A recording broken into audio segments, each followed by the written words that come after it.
It has taken a long time. We started this when we were sworn in the presidency. The first question I was asked, what are your priorities as the chair of gender, youth and humanitarian cluster? My answer was the return of the refugees and the internally displaced person. I was eager to do that because as a mother, I was very worried to add more years for our children, to give birth for their own children in the refugees camp. They were born there, and they married, and they give birth to their children in the refugees camp. My fear, how are they, those children, how are they going to be? They will be called what? Even if we call them South Sudanese. Those who went to Ethiopia, Kenya, and Uganda at the early age and tender age, when you listen to them here in Juba, they talk about politics of those countries. They talk about the sports of those countries. It worries us. Thank to Nyandeng, doing a very great job on sports. So they have started talking about our sport, and I'm very happy.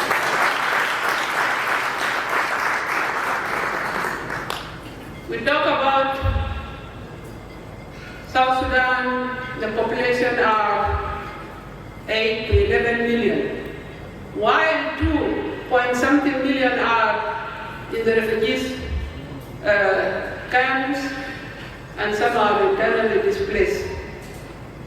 The majority of those refugees were in Sudan. So today, to see you here attending this, I know you have longing to see what this cluster was going to do. As they narrated before, we have our partners and this cluster, the Ministry of Humanitarian Affairs, the RRC, even my own office staff, and our partners have worked on these two documents seriously. And let us come to the events of the devastating 2013 and 2016 war, as well as the floods in 2020-2021 and subsequent years have resulted in prolonged humanitarian crisis in South Sudan, marked by widespread displacement. In 2023, approximately 2.2 million South Sudanese were confirmed as refugees in the Central African Republic, the Democratic Republic of Congo, Ethiopia, Kenya, Sudan, and Uganda. Additionally, over 2 million internally displaced people, IDPs, are situated in the former protection of civilian site, POCs, IDPs sites, and among host communities. Since signing the revitalized agreement on the resolutions of the conflict in South Sudan, RRCs, in September 2018, the security situation across South Sudan has notably improved, fostering the voluntary return of refugees and IDPs. We talk about them, but they come and they go back. Before we launched this and we started the work of this, the movement of refugees and IDPs will stop. Chapter 3 of the RRCs focuses on humanitarian assistance and reconstruction. It emphasizes the establishment of framework for the safe, dignified, and sustainable return and the integration of displaced South Sudanese population, leading to the development of two critical documents.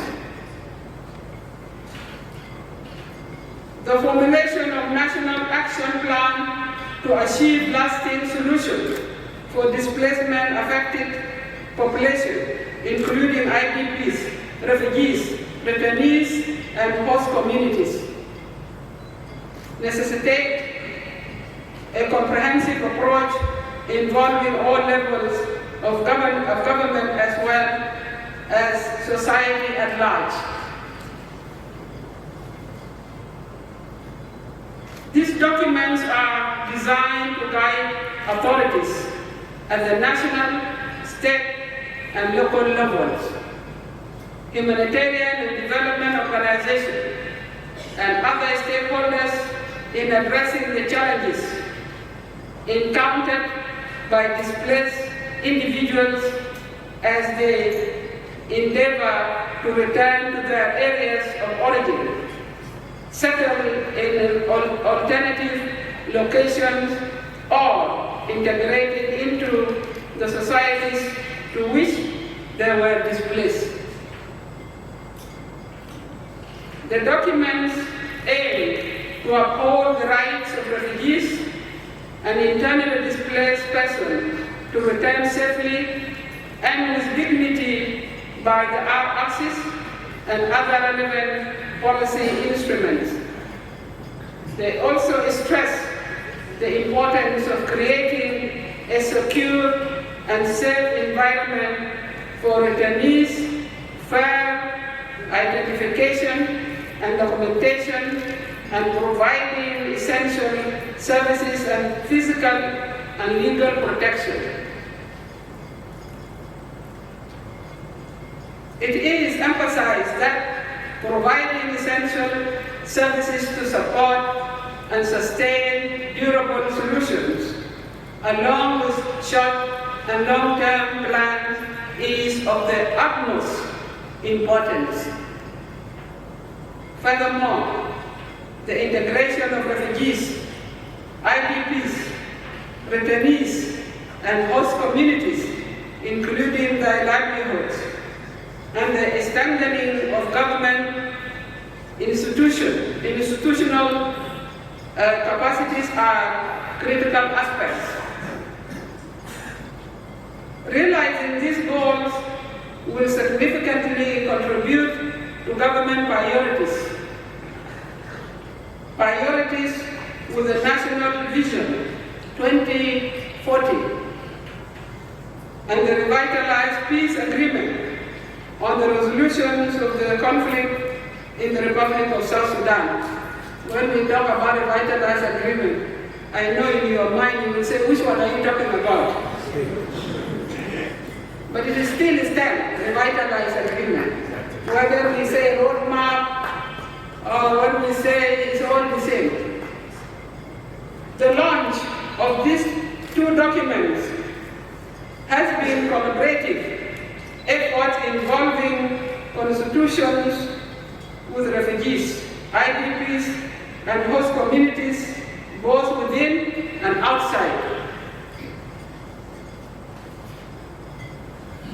And outside the country, and with members of the National Technical Committee from relevant government institutions, including the Commission of Refugees Affairs, CRA. Additionally, consultation with UN agencies, including UNDP, UNHCR, and IOM, have been conducted through validation meetings with all stakeholders. In conclusion, as the chairperson of the Gender Youth Cluster, I am honored to announce the public launch of the National Action Plan and South Sudan Durable Solution. Thank you.